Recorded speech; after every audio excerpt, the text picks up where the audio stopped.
tell you something about the power of money. When the money goes, the power goes. And there's always somebody with more money than you. But the power of conviction and moral righteousness stays the course. It can't be defeated by short-term goals that don't work out. We stand on the shoulders of ancestors that fought in their power when they had so much less than we have right now.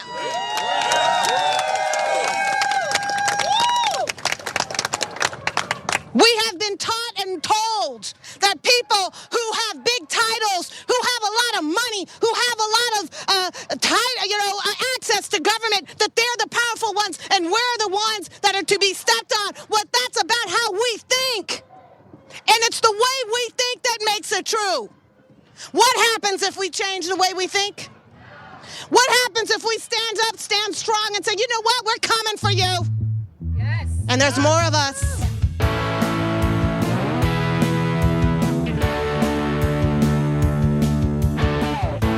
Welcome to this special episode of Gaslit Nation. We have an exciting guest today. I'm thrilled to welcome to Gaslit Nation Pam Keith.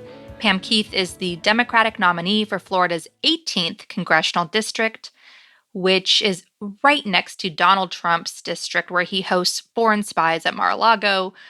Pam won the 2020 primary with 80% of the vote, a record for this district.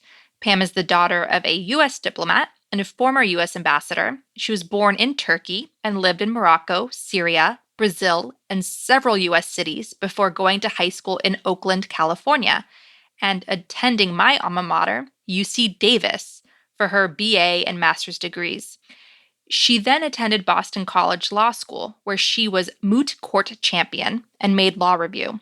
Her desire to serve her country led Pam to commission into the U.S. Navy as a JAG officer in 1995. She served for 4 years, including a tour as officer in charge of the Legal Services Office in Bahrain. Ms. Keith later served as the first JAG assigned to the Navy Task Force on Computer Network Security. She speaks French, Spanish, and Portuguese. When elected, Pam will serve as the first Black female veteran in the history of the United States Congress. We're so grateful to have her here. And I just want to add, Pam Keith is one of the dozens of candidates that I've been supporting in this election. Her campaign just happened to reach out to me because we have an incredible podcast here at Gaslit Nation where we like to give voice to a lot of important issues. We're going to be going over some of them today, and we're honored to have that. But I just wanted to share that I did support this race, like I've supported so many in this election cycle, and I'm happy to put that out there, and I'm proud to endorse Pam Keith for Congress. So welcome to the show, Pam. Thank you so much for having me. It's just a true honor. I'm such a fan of yours and Sarah's and this whole podcast that just keeps people informed. And I'm so proud to be here. Thank you so much. Well, we are so thrilled to feature your story here. It just speaks to this moment in time where America is emerging through these fires as a stronger phoenix, because it just gives so much hope that someone as brilliant and progressive and fearless as you're spreading your courage out to others by running in Donald Trump's Mar-a-Lago district. So tell us, what has that reaction been like from Floridians there? You know, that's Trump country. Right. I will clarify that due to the wisdom of the Florida legislature, Mar-a-Lago got gerrymandered just on the other side of the line of my district. It's literally less than 5 minutes outside the bottom of the district. And I did check because people were telling me that it's in the district. And I'm like, I don't want to have that. But it literally is, it's a less than 3 minute walk from Mar-a-Lago to the district line. So it's just right there. And what that tells you is a little bit about the weirdness of this district. I think the listeners need to know, first of all, what Florida's 18 is all about and why it is such an interesting district. So it encompasses the northern portion of Palm Beach County. And when you think of Palm Beach County, you principally think about these really wealthy gated communities, these golf communities. Mar-a-Lago is the most expensive real estate in the world, is right there on the Atlantic Ocean in the northern part of Palm Beach County, Palm Beach Island, Jupiter Island. You're talking extraordinary. But then you go inland, right? So if you go west from there, you get West Palm Beach, which is sort of upper middle class. Then you go even west of that, you get into Royal Palm Beach, which is a lot of retirees, also a lot of gated communities, but now you're starting to get much more working class, middle class, people, blue collar, even white or gray collar. And then as you move even further inland towards Lake Okeechobee, which is in the middle of our state, there you get agricultural. It's a completely different population there, right? It's migrant workers and it's people who work in agricultural factories like sugar factories. It is heavily Latino, but it is not Cuban Latino. It is Bolivian or Guatemalan or sometimes Venezuelan and quite a bit of Mexican as well. But so it's a very different looking Latino population than you would get in Miami-Dade or Broward. And as you go north to the district, the next county you encounter is Martin County. And Martin County is like much, much, much more red. And it is much, much, much more Trump red. Because there's a lot of red in Palm Beach County too, but it's sort of wealthy, northeastern, coastal red, which is a different shade of red than Martin County, which is a very, very red district. But it also has a component of blue. It just has more red.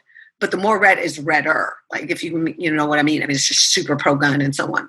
And then you get to St. Lucie County. And St. Lucie County, above Martin County, is just this really interesting mix of it's more blue collar. It is one of the 12 counties that's more Democratic than Republican. It has a historical and well contained Black community in Fort Pierce, where I live. And it is a Black community that's way more, I want to say insular, but that's probably the wrong word. It's a historic community and everybody knows everybody, which is very different than like a Broward or a Dade. We have so many people of color that are pocketized throughout the county. Here, all the Black communities sort of concentrated in one area. And then, you have a lot more teachers and firefighters and folks like that are these sort of blue collar, gray collar, and some wealth along the coast, but more of a Democratic county and more of a mixed income and, sort of racially diverse population there in St. Lucie County. And so that mix makes for a very difficult read on this district. Cook Report has it as +4 or +5R. And that's just along party registration lines. But there's like 160,000 people in this district that are non-party registered. And they go very much with momentum. So this district has been won by a razor-thin margin by a Democrat. It's been won by 20 points by a Democrat. It's been won by a Republican by 10 points. And all of that has happened in the last 6 years. That's not shifts in population. That's shifts in momentum. It's not really swing, it's seesaw, right? Go up or down. It can go 10 points red or it can go 20 points blue. So the latest polling saying that it's swinging 4 points Republican currently. That's not a lot given. It's not really polling. That's just sort of rating. Right. The general, is it D +5 or R +3? The polling is quite different, right? Because Joe Biden is leading this district currently by 8 points. Wow. Because of a 17-point turnaround between Hillary and Joe. The antipathy that people had towards Hillary is not translating to Joe. Well, one thing I really am eager to point out, because this is something that's been under discussed, is that St. Lucie County was one of the counties that we know now was targeted by the Russian election hacking, that they had success in infiltrating election systems in St. Lucie County. And now you're telling me that St. Lucie County also happens to be a historically Black county. Mm-hmm. Very much so. St. Lucie County was the perfect place to explore because it has an African-American woman as a supervisor of elections. It is a diverse, mixed population with a significant Black population, but it's not white under the sort of magnifying glass that a Broward or Dade or Orlando or Tampa would be. And it is historically, because of its breakdown of population, you could sell just about any kind of election outcome. You could sell a narrow D win, a narrow R win, a big D win, or a big R win, and any one of those would be considered plausible in this district. I want to get to talking about your story and what got you to run. But I also want to point out, because the election hacking story is an ongoing story. I know we're being hit by a lot of major breaking news, But I want to remind everyone that on the front page of the New York Times, right next to the big tax, Donald Trump tax fraud bombshell, was an article on that very same front page that Russia's continuing to hack our election systems.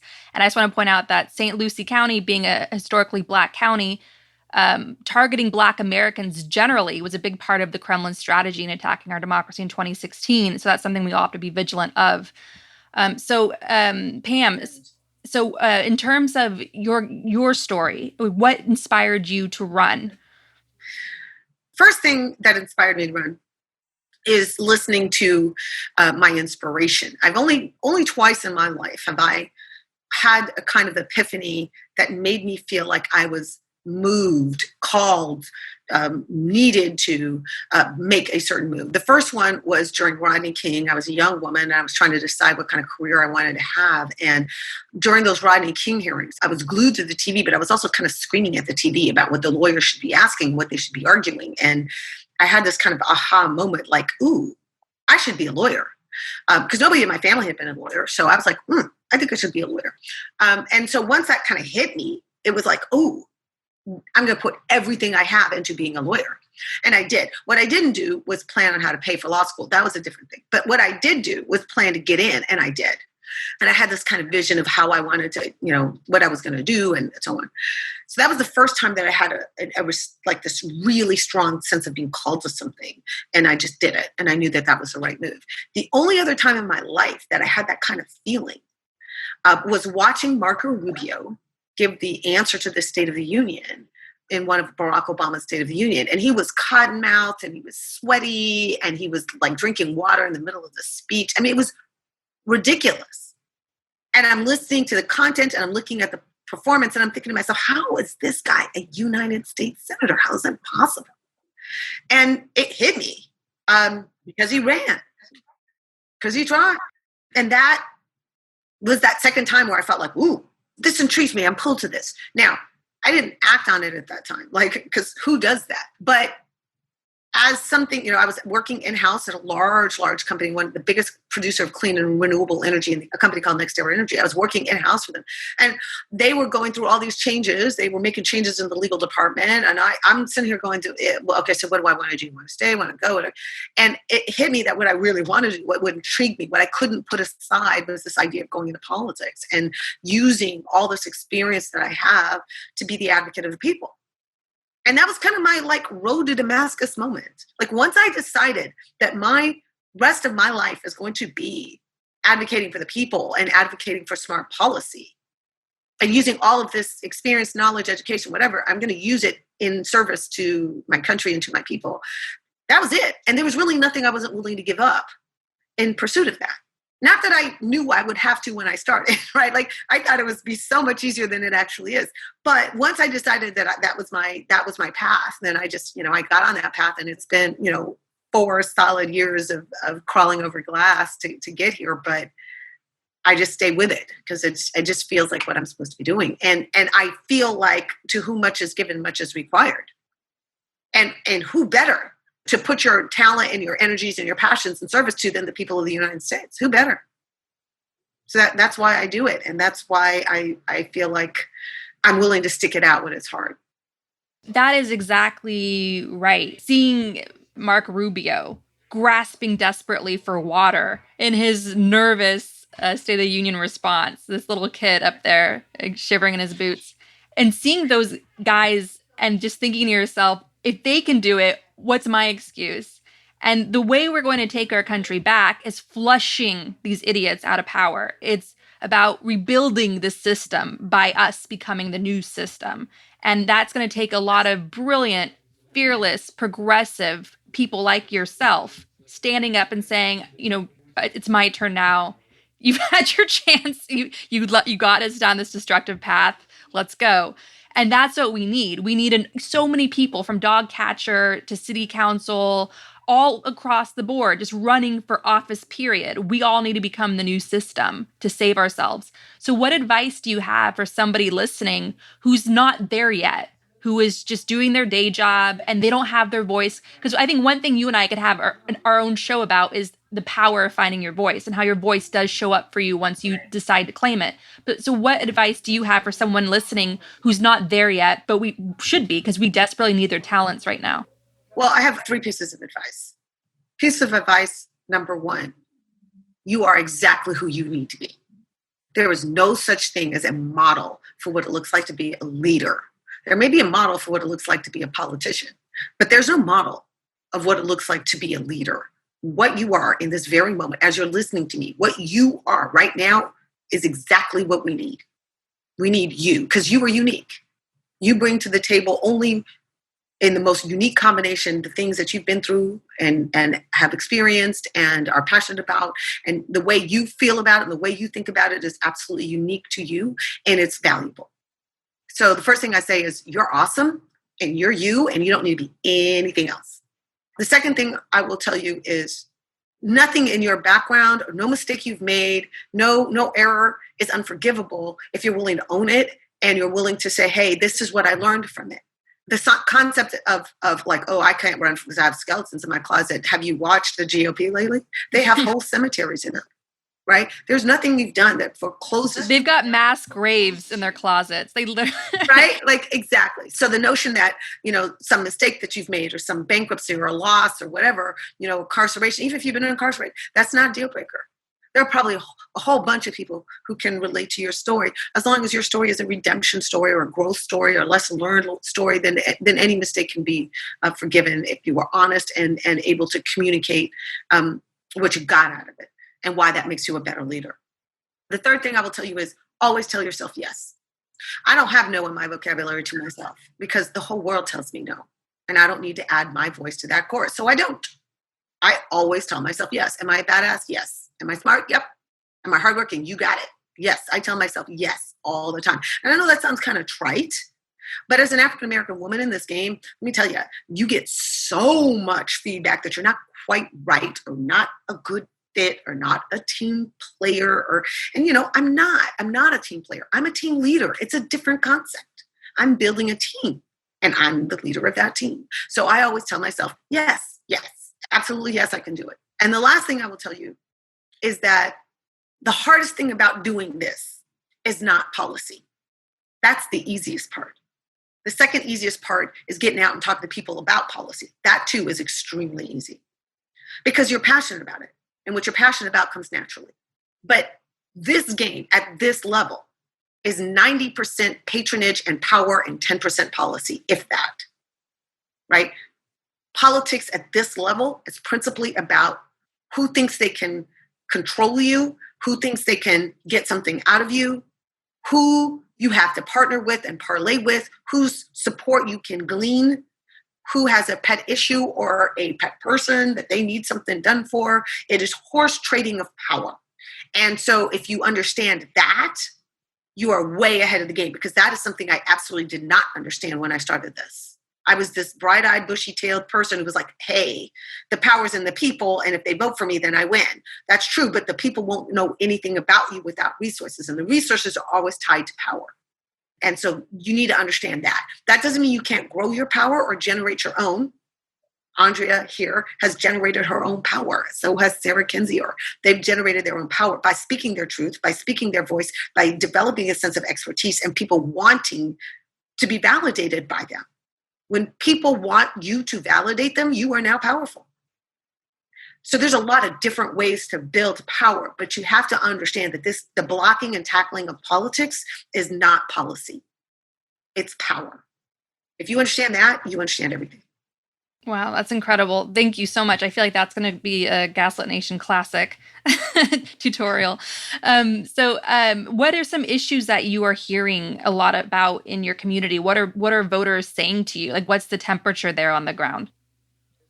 I mean, everything is rising and falling on COVID, the COVID response, healthcare related to COVID, job losses related to COVID, unemployment benefits related to COVID. Florida has a unique incompetence and immorality around unemployment benefits and the difficulty in accessing them. It was by design. The Republicans believed that it was perfectly correct and morally sound to have people pay into unemployment benefit systems through payroll deductions. and to not be able to access those benefits when they need them, when they lose employment. They thought that was perfectly morally sound. And so they created a system that was designed to frustrate, confuse, and make people walk away and give up before they actually get a check. They made it as duplicative, as confusing, and as onerous as possible. And so, because in their mind, the only unemployed people are people of color. And they're willing to cannibalize people who are not of color, by the way, to hurt people of color. And I'm going to say that it is intentional for that purpose, because that's the lexicon and the narrative that they use around it. So I'm not making an accusation that they haven't already admitted to in various and sundry ways. So there are very, very serious issues here. This is a state that relies very, very heavily on tourism revenue and seasonal resident revenue. And the coronavirus is dampening very significantly tourists coming to Florida. And there's really no way to backfill that revenue in our budget. You're not going to raise income taxes in Florida because we don't have an income tax. And there's only so much you can do with sales taxes before you stifle spending. So your options here are real estate taxes increase, which, by the way, the Republicans would detest, or just cutting services to bare bones. But the problem is that Florida is a bare bones services state to begin with. So it's like a really, really weird budgetary situation here. And I think that the governor's mansion is doing everything it can to try to not bring attention to the budgetary consequences of these choices. And what about climate change? Because you guys are right there on the water. What is that an issue that comes up? Do you have a lot of concerned conversations with voters? So it's interesting that you raised that. My district has the St. Lucie River that flows through it. And the St. Lucie River is a natural river, but a man-made connection was created between the St. Lucie River and the Lake Okeechobee. St. Lucie River is a tidal, brackish river. Lake Okeechobee is obviously not salty, right? It's polluted to the nth degree, but it's this very, very big, very, very shallow lake.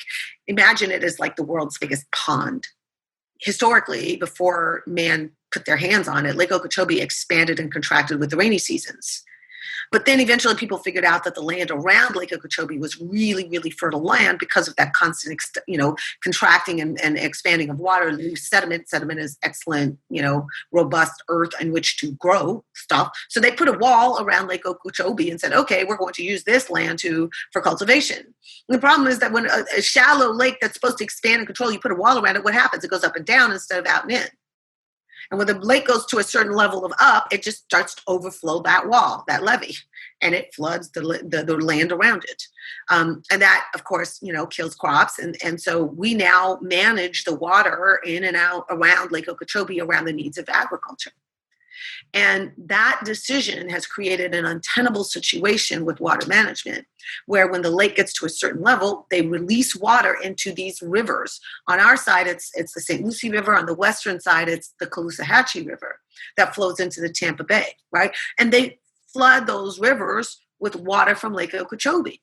Now, even if the water in Lake Okeechobee was clean, which it's not, but even if it were, it would change the salinization level of the St. Lucie River and kill off grasses and wildlife, and it does, right? Even if it weren't polluted. But sadly, it is very polluted, right? Because it's got the runoff from Orlando, it's got agricultural, cattle ranching runoff from, the sort of central part of the state, and it has, pesticide runoff, and that pesticide has chemicals, phosphorus and glyphosate, that feed blue-green algae. It creates this algae, this frothy, green, slimy muck. And that muck goes into the rivers when they release water from the lake. And that makes it stinky. It's noxious. It creates a grotesque smell. It's dangerous. And we've had, cancer clusters and liver issues related to people who are around the water. And so then it also befouls this beautiful, extremely expensive and valuable riverfront and beachfront property. Once it flows out into the ocean, it creates red tides, right? You wonder where red tides come from? Polluted water coming from the river, right? So it has these really serious ecological consequences. So we're in a constant battle in South Florida of figuring out how to not have algae in our rivers, not be changing the pH of our rivers, and moving water where Mother Nature intended it to go. Because back in the day, water from the lake would flow into the Everglades. That's what fed the Everglades. So you put a wall around that, the Everglades start to dry up and get saltier. And that is exactly what is happening.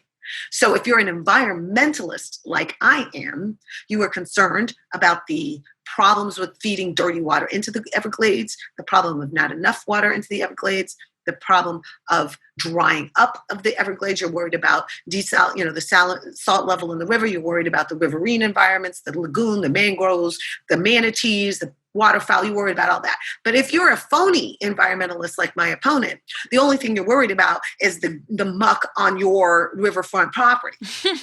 Right? So I am the person that understands how climate change is affecting blue-green algae. I'm talking about sea level rise and the effect that that's going to have on our beaches, and of course the value of beachfront property, which is its own thing, right? I'm talking about burning of sugarcane in those sugar fields south of the lake and how that's putting pesticides in the air. I'm talking about, sonic boom mapping off our coasts to do oil exploration, which has a serious effect on marine wildlife and mammal migratory behavior. Like, I'm talking about all of that stuff, right? Because I'm a deep, deep environmentalist. My opponent is only cared about that river right there. So he's what I call micro environmentalist. He's environmentalist only on the micro portion of St. Lucie River that's, riverfront property. Right, exactly right. They don't. Rich people don't care until it affects their yeah. Oy. So tell me about your opponent, Brian Mast. He got into a bit of trouble. Ironically, there's some comments that he made on Facebook that the QAnon crowd would go after him for, where he was talking about a 15-year-old girl. Could you tell us a little bit about Brian Mast, the Republican opponent, and his weirdness? Brian is in his second term. Mm-hmm. He is an Army veteran. He was combat wounded in Afghanistan from lost legs from an IED. He is what I call the perfect political chameleon. When he thought it was in his best interest to look like a moderate, he sounds like a moderate. When he thinks it's in his best interest to sound like a Trumper, he sounds like a Trumper. If he thinks it's in his best interest to take a position, he'll take it, but he will never stick with anything that harms his political power. He's not, like I am, deeply morally committed to anything, right? Like, he's deeply morally committed to his own power. And his own power rises and falls with the will of the GOP and with the will of Donald Trump. So that's the truth of kind of how he governs. But his mastery, if he has one, is public relations. And he is the master of glossy flyers that tell narratives. They're not true, but they look really good. And they are very persuasive to the mind that is subject to that. The other thing is that he was, he shares in the same kind of misogyny and white supremacy of the rest of the members of his team. And so that shouldn't surprise you, but it was a stark contrast to the sort of spit and polish hero image that he spent all this time creating. Finding these Facebook posts where in one, he was encouraging his now campaign manager, who was vacationing in South Africa, to have sex with as many 15-year-old girls as he could because he thought it was illegal in South Africa. So Brian Mast was promoting pedophile sex tourism in a foreign country. Yes. That he probably in his head thought was a shithole country, right? Because only in a shithole country could you have sex with children. And that's what he was promoting was sex child tourism. And even in a joking way, it's disgusting because that stuff actually does go on. I lived in Ukraine. I kid you not, this was a common sight when I lived in Kiev. I would see some big old Western white man with a cowboy hat on the street talking up some young Ukrainian girls. Ukraine, for a very long time and to this day, is a sex tourism destination where Western men flock. And it's disgusting how they treat it like their own personal candy shop. And in this vicious system, children are extremely vulnerable. So even joking about this and normalizing it with a joke like this on Facebook, whether or not he was joking, whatever, he can, however he wants to defend it, it's deeply disgusting. Yeah, it wasn't a joke in the sense that he wasn't trying to be funny, right? Like he may or may not have believed that his friend would have followed up on it. But Brian really wants this to be about his words. And this issue here is about his thoughts. Words like that reflect a certain kind of mindset. And that's a very mindset that allowed a guy like Jeffrey Epstein to succeed as long as he did in trafficking teenage girls right under our nose, right here in Palm Beach County. Right? So our ad out right now that just hit the street today, I think, or yesterday, is putting those words against Jeffrey Epstein's face and saying, no, he's not the one who said this, because it would have made perfect sense if he did. Brian is the one who said this. So how is he different than Jeff? I mean, maybe he didn't execute it. He didn't build a whole international wing around it, but he is certainly encouraging men to be customers of a Jeffrey Epstein, is he not? That's the sickening thing here. And keep in mind, he was on active duty in the military. He was married, had a kid. This is very bizarre thinking to my way. And the other comment when he was sort of, saying that a good pickup line for man is to say, hey, don't turn this rape into a murder. Really? Ugh. Really? That's what you think? That's hilarious to you? Because that sure isn't hilarious to me. I mean, at the time, he was a senior enlisted person in the Army. He may have had women in his unit. He may have had women who reported to him or worked with him. It's not like we don't have a sexual assault problem in the military based on the abuse of authority, like we do. So the guys who do that are guys who think like that I get to use my authority and my power to silence you and intimidate you after I assault you. That's what happens in the military all the time. So clearly Brian ain't part of the solution because he's part of the problem. And so, I'm looking forward to our debate on Monday to have a chat about that. We got to get you in there, Pam. We got to get you in Congress. Like, this guy has to go. This is so dangerous. It's the mentality. It's the culture. It's the normalization. This is what we're up against. Okay. I did want to mention to your listeners that there's actually 2 Republicans on our ballot, because we have one of these QAnon conspiracy theorists running as an independent. In Florida, we have closed primaries, which means that people who run as a non-party make it to the November ballot automatically. And so, we have this QAnon conspiracy theorist named K.W. Miller, who is just over the top nutty. Like, he's the one who claimed that Patti LaBelle is part of the deep state and that she's being paid by Soros to bring Barack Obama back to the White House. He claimed that Beyonce is not black and that she's a white woman from Italy pretending to be black to get attention. Like, he said that the reason white women join Black Lives Matter is so that they can, quote unquote, fornicate with black men. That's how wackadoodle that guy is. And he hates Brian because he thinks Brian is insufficiently supportive of Second Amendment rights. Wow. Brian's got an A from the NRA, but apparently, right after Parkland, Brian took a hot minute to advocate, an AR-15 ban. And when I say hot minute, I mean, he stayed on that topic for all of 18 seconds. The NRA called him on the carpet. The GOP probably said, hey, we'll pull our funding if you don't shut up. He backed down and has never mentioned it again since. And Parkland happened a while ago. I'm the candidate that's totally pro-gun control. Like, everybody knows that. But between them, it'll only take 2 or 3% of the vote to go to Miller for Brian to be in real trouble. And that's already happened. Oh, my gosh. Okay, so this is fascinating. Your district is such an interesting national snapshot. So let's talk about Florida in terms of what's going on across Florida, because you ran for U.S. Senate in Florida. You've been in every corner of that state. You've been talking to voters, and a lot's been happening. There was that referendum that was passed saying that former inmates can indeed have their right to vote. And obviously, voting and the right to vote and run for office, that's a sacred right. That should never be taken away. And taking away the right to vote, period, whether you're in prison or not, should just absolutely never happen.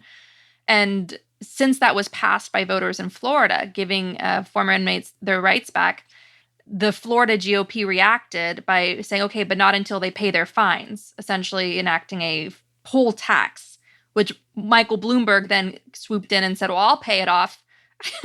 And so he's paying off a lot of those poll tax fees. But then the system in place to hunt down how much is owed is so archaic that it's even difficult to confirm in many cases how much is indeed owed. So to even resolve those cases is difficult. I'm going to clarify a few things that you said there, Andrea, because I think that's so important. In Florida, we pass referendums that only pass if they pass 60% or 60, 61. So we passed that one with 67% of the vote, which takes millions of dollars and millions of hours of rote, because you can only get it on the ballot through massive petitioning. So you have to have something like 165 or 175,000 petitions that are not only signed but verified, which takes millions of dollars, right? But it's the principal way that we get around a legislature that has been GOP controlled for 20 years, right? So if you want something, you do that. The second thing is that your audience needs to know is that Florida has more things that are felonies than just about any state out there. Like you said inmates, but that's not accurate. Many, if not the overwhelming majority of these people who have quote unquote felony convictions never spent a day in jail. Right, never were inmates, aren't violent offenders of any flavor. Many of them have non-violent drug offenses, marijuana or whatever. And many, believe it or not, the single biggest thing is driving on a suspended license. If you've gotten enough driving on a suspended license, then it escalates to a felony. In the state of Florida, if a check bounces of $250 or more, or like $251, I think it is, that goes from misdemeanor to felony. That's what it means to have a state that criminalizes the things that poor people step into and makes them felonies. It becomes one of the best inherent baked-in voter suppression tools there is. And then when we vote to give them their rights back, then they create this other thing, and it's not fines, because if you're fined by a court, it's in your judgment that you've been fined $500 and you have to pay $500 into the court coffers, right? This is fees. Right? The cost for the bailiff, the cost for the court reporter, those are not placed in your documents regarding what your court order was. So you have to go to the court and ask what their standard fee is, or for one day of litigation or whatever. And so if you were convicted 15 years ago, how do you find what the proper fee was for the half day that you were in court? That's the reason why we have an 85,000 request backlog to ascertain what the fees were, let alone pay them off. There are some good judges out there, especially in some of our blue districts, thank God, who have just decided that they're not going to go hunting and pecking, and they just assess a fee of community service, or I assess a fee of $1 because they can do that. But just getting the paperwork to get before a judge is onerous. So it was the most effective voter suppression tool that the GOP created, and they did a very effective move to keep their tool in play, despite and in contrast to the will of the people of Florida. It's just so reminiscent of the 2000 Florida election. Mm-hmm. Katherine Harris did a massive voter scrub leading up to the 2000 election in Florida, which helped tip George W. Bush into a victory in Florida. They targeted inmates, or it's always Black people. They're always targeting Black voters. It's so reminiscent of that. I think that it has been the GOP playbook for years that the way to win is to suppress the people who don't agree with us. And it has been the passivity of Democrats for years to let them do it and to not make hay about it and to not criminalize it and to not insist on media attention on it and to just consider and just to be gnash our teeth about unfairness and wrongness. If you think about what happened to Stacey Abrams in Georgia, for the good of the state or good of the country or the good of the district or good of continuity or stability, blatant cheating was tolerated. And the problem with Michelle Obama's perspective of when they go low, we go high, the problem with that is that when they go low and we go high, the low road becomes the preferred road because there's no obstruction to it. We have not put in obstruction to voter suppression. So they keep doing it and they get better and better at it and it becomes more and more effective. So that's the truth. The truth is we let them do this.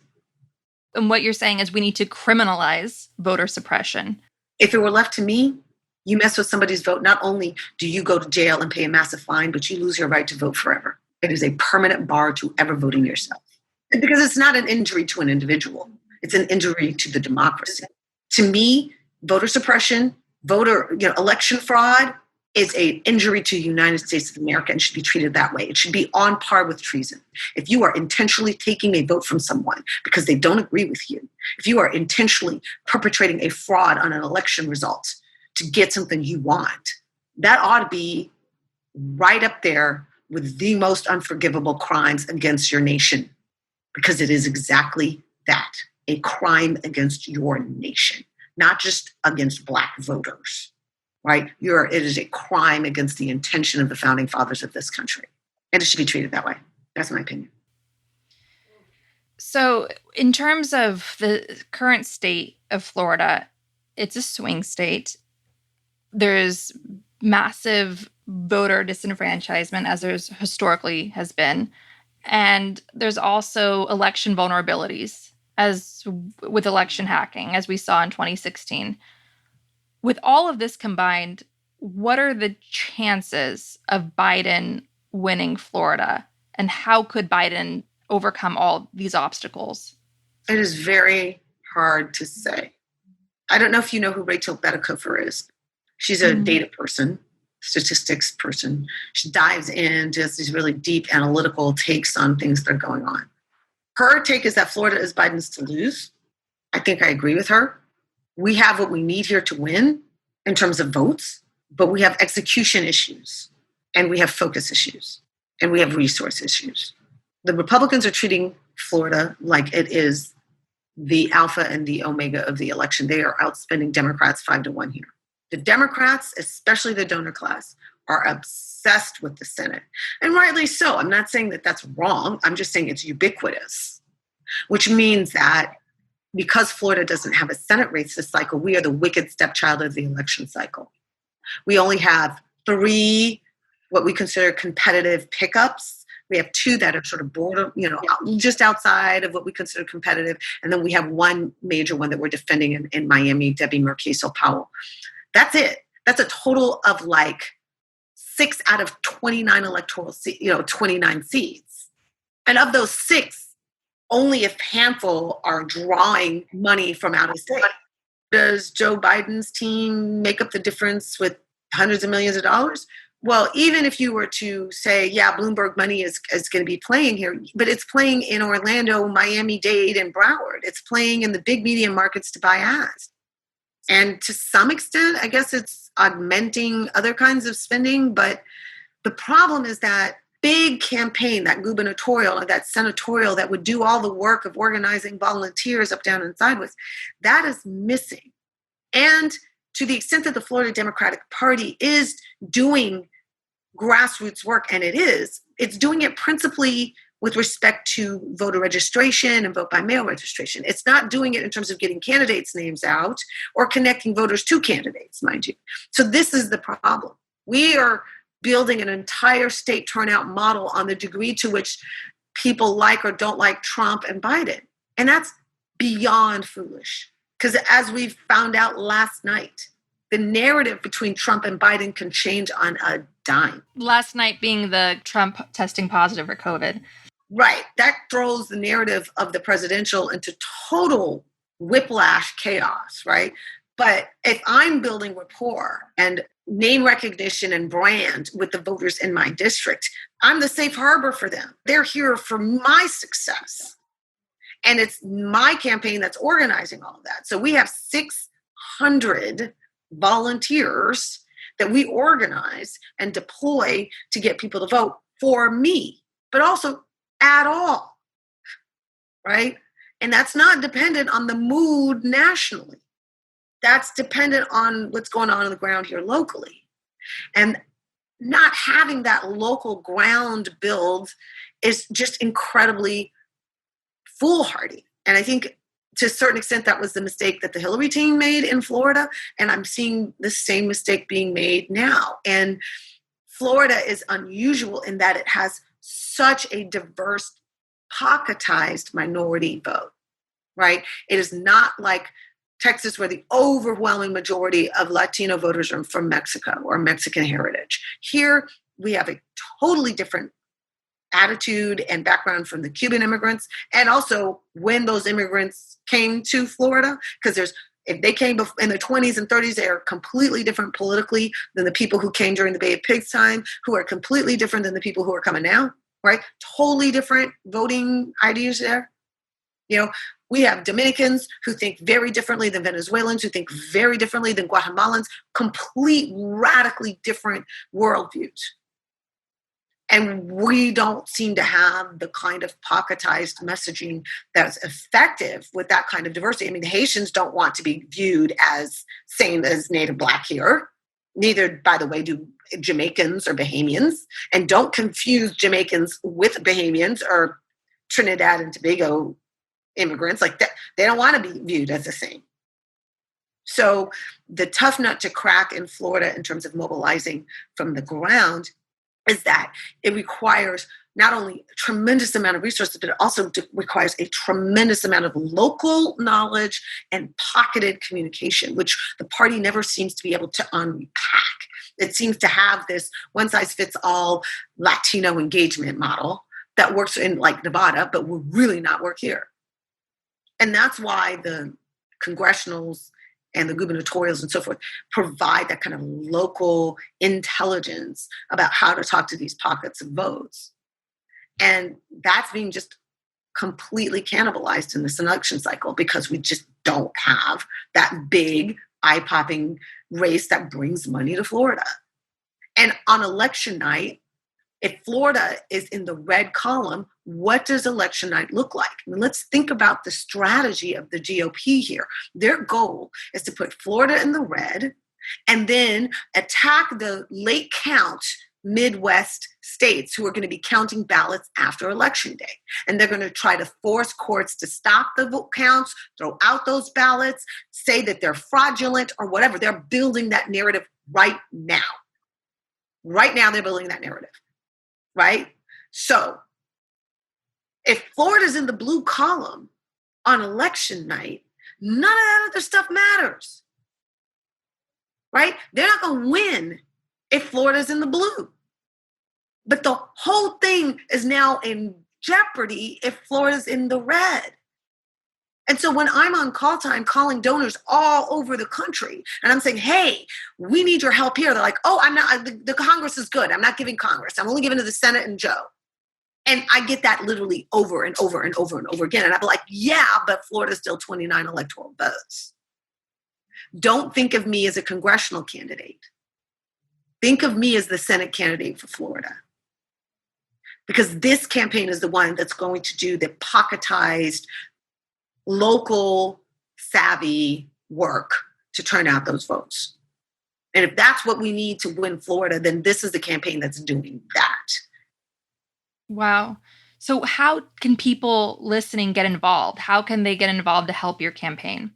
First and foremost, go to the website, find out more about me. But second of all, go to Facebook. We have a great Facebook page. I hate Facebook, but we do have a Facebook page called Go Pam Volunteers. Go Pam Volunteers. That is how you can interface with the campaign by doing text to voter. We are very, very robust with text to voter. We have note cards, we have letters to voters, and of course we have phone banking, which is incredibly impactful. We are a campaign that will be getting on the ground and door knocking and being on the ground in the community. I know there's risk involved. I know we're going to do everything we can to be COVID safe, but we're just not going to foreclose the most effective way to involve people into politics. And that's them to believe that their candidate actually gives a damn about them. And I do. And so we're going to be out there. So if you're interested in that, please go to Go Pam Volunteers. Of course, resources. We got to pay canvassers in this day and age. And so if you have a few spare bucks, you can go to PamKeithFL.com, my website, PamKeithFL for the state of Florida.com, and give what you can. If it's $5, it's impactful. If it's $50, it makes a difference. If it's $500, it makes a difference. Every contribution is an act of resistance and an act of salvage of our future. So if a $1 contribution is a $1 drop that loads the bucket towards salvation of our country. And enough drops fills the bucket, and the bucket tips the scale, and the scale comes our way. So I feel that the thing that's going to save this country is us. It isn't going to be the courts. It isn't going to be the media. It isn't going to be the Congress. It's not going to be the Senate. It's going to be us. And everybody has to deputize themselves as a warrior in the salvation of our country. Because nobody else is going to deputize you to do that. It's up to us. Thank you so much, Pam Keith, for that urgent reminder. Grassroots power is the only reliable power we have left. So please go to Pam Keith FL for Florida, pamkeithfl.com. Make a donation, go to the Facebook page and make some phone calls, send some texts. We need Pam in Congress, and we need to win Florida. Win Florida, save the world. Exactly. And win Florida, and better yet, help me win. And a progressive Black woman veteran will walk over to Mar-a-Lago on election night and tell Donald Trump he's fired. Now, isn't that delicious? Video or it didn't happen. All right, Pam. So you are amazing. And thank you so much for all the work you're doing. It's so inspiring. And we're excited to share your message with the world.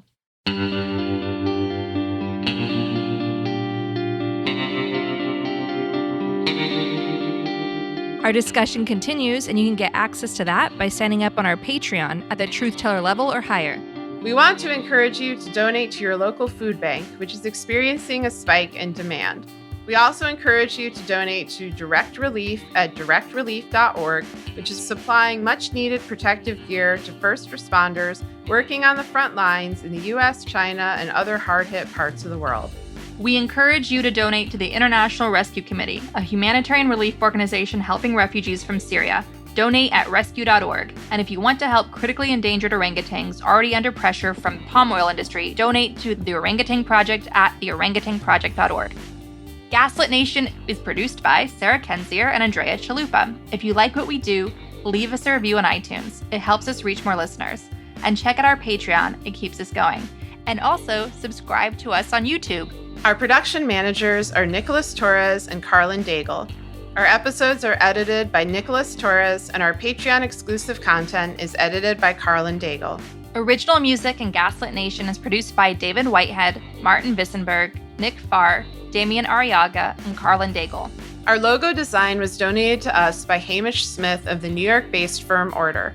Thank you so much, Hamish. Gaslit Nation would like to thank our supporters at the producer level on Patreon: Laurel B., Stephanie Brandt, MD, Mark Snaggs Alexander, Rachel Winder, Stephanie K. Reasoner, T.R. Dunstan, John Millett, Michael Finn, Lacey W. Brightside Counseling, David East, Shannon Nacy, Ida, Chris Fellow, Dodie Pop, Kristen Bredimus, Suzanne McFadden, Gabriel R., Ben Wheaton, Amy Timon, Susan L. Powell, Michelle Sweringen, Rich Holcomb, Sean McDonald, Jeremy Thompson, Thomas Scheibe, Julie Matthews, Mark, Barbara Kittredge, Ripon Rowe, Matthew Womack, Sean Berg, Daniel Passaretti, Kristen Custer, Benjamin Galuza, Kai Gillis, Toby, Sharon Hattrick, Keith Galtshock,